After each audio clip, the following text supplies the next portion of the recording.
Quantities को add, subtract, equate या compare किया सकता है जिनकी डायमेंशन सेम होती है। क्या मतलब, अगर मैं आपसे पूछूं कि भैया 5 किलोग्राम बड़ा है या फिर 2 मीटर बड़ा है, कौन बड़ा है? 5 किलोग्राम बड़ा है या 2 मीटर बड़ा है? बताओ मुझे, कौन बड़ा है बेटा? 5 किलोग्राम बड़ा है कि 2 मीटर बड़ा है? आप कहोगे सर ये तो हम बता ही नहीं सकते, we can not tell sir, हम बता ही नहीं सकते कि 5 किलोग्राम बड़ा कि 2 मीटर बड़ा। We can not tell sir, we are sorry, we give up, we can not tell, sorry, obviously बात है, we can not tell, because metre और किलोग्राम दो अलग अलग क्वांटिटीज हैं, उन्हें कंपेयर करने का सेंस बनता ही नहीं। अगर आपको यह कह दिया जाए कि अगर हम 5 किलोग्राम के अंदर 10 न्यूटन को जोड़ दें तो क्या आएगा?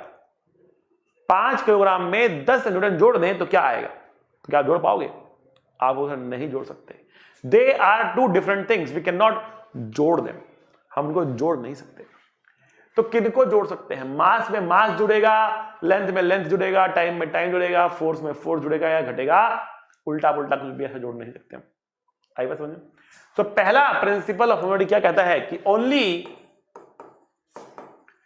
Those quantities can be added और सब्ट्रैक्टेड और इक्वेटेड और compared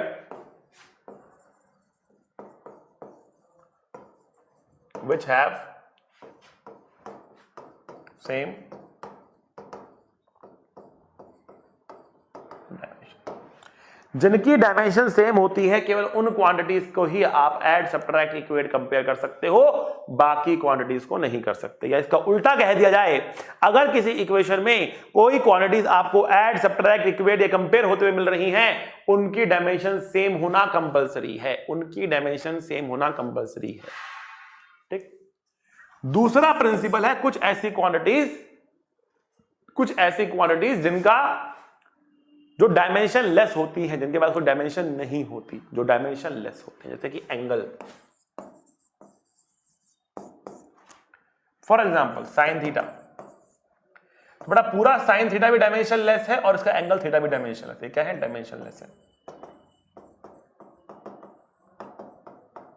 मतलब बेसिकली ये बता रहा है कौन कौन सी क्वांटिटी डायमेंशन लेस होती है। ठीक है ना? या फिर आप कह सकते हो लॉग, ये पूरा लॉग या इसका ये एंगल क्या है? डायमेंशन लेस है। या पावर में चले गए आप, e to the power x, पूरा भी डायमेंशन लेस है, ये पावर भी डायमेंशन लेस है। ये डायमेंशन लेस क्वांटिटीज। आपको जन्नत में जाना है, मरना किसी को नहीं। डायमेंशन लेस, वो डायमेंशन नहीं होती। यहीं से निकलकर आता है आपका सप्लीमेंट्री क्वांटिटीज भी। सप्लीमेंट्री क्वांटिटीज भी यहीं से निकलकर आता है। क्या मतलब सप्लीमेंट्री क्वांटिटीज का? ऐसी क्वांटिटीज जिनकी यूनिट्स तो होती हैं लेकिन डायमेंशंस नहीं होती। यूनिट्स तो होती हैं लेकिन डायमेंशन नहीं होती, उनको डालते हैं हम सप्लीमेंट्री क्वांटिटीज के अंदर। फॉर एग्जांपल ऐसी कौन सी चीजें हैं? जैसे कि एंगल की यूनिट होती है रेडियन, बट उसकी कोई डायमेंशन नहीं होती। अगर मैं बताया आपको एंगल की कोई भी डायमेंशन नहीं होती, तो वो आती है सप्लीमेंट्री यूनिट्स में। तो हम एंगल की बात करें तो बेटा एंगल भी दो टाइप का होता है, प्लेन एंगल और सॉलिड एंगल। प्लेन एंगल की यूनिट होती है रेडियन, सॉलिड एंगल की होती है स्टेरेडियन। तो रेडियन एंड स्टेरेडियन, ये यूनिट्स हमारे पास होती है। ठीक है? तो लेकिन डायमेंशंस नहीं होती, ठीक है ना? No dimensions, dimensionless. और ऐसी क्वांटिटीज को ही हम सप्लीमेंट्री क्वांटिटीज कहते हैं। ऐसी क्वांटिटीज को ही हम सप्लीमेंट्री क्वांटिटीज कहते हैं। क्या मतलब है इसका बेटा? इसका मतलब है those quantities which have units but no dimensions।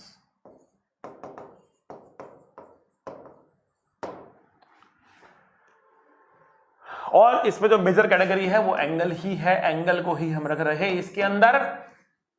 Supplementary quantity, derived quantities जो है वो फंडामेंटल से भी बनती हैं और सप्लीमेंट्री के यूज से भी बनती है। जैसे कि एंगुलर वेलोसिटी रेडियन पर सेकंड, तो रेडियन सप्लीमेंट्री से आया, सेकंड फंडामेंटल से आया, तो वहां से मिलाकर हमने बना दिया एंगुलर वेलोसिटी रेडियन पर सेकंड।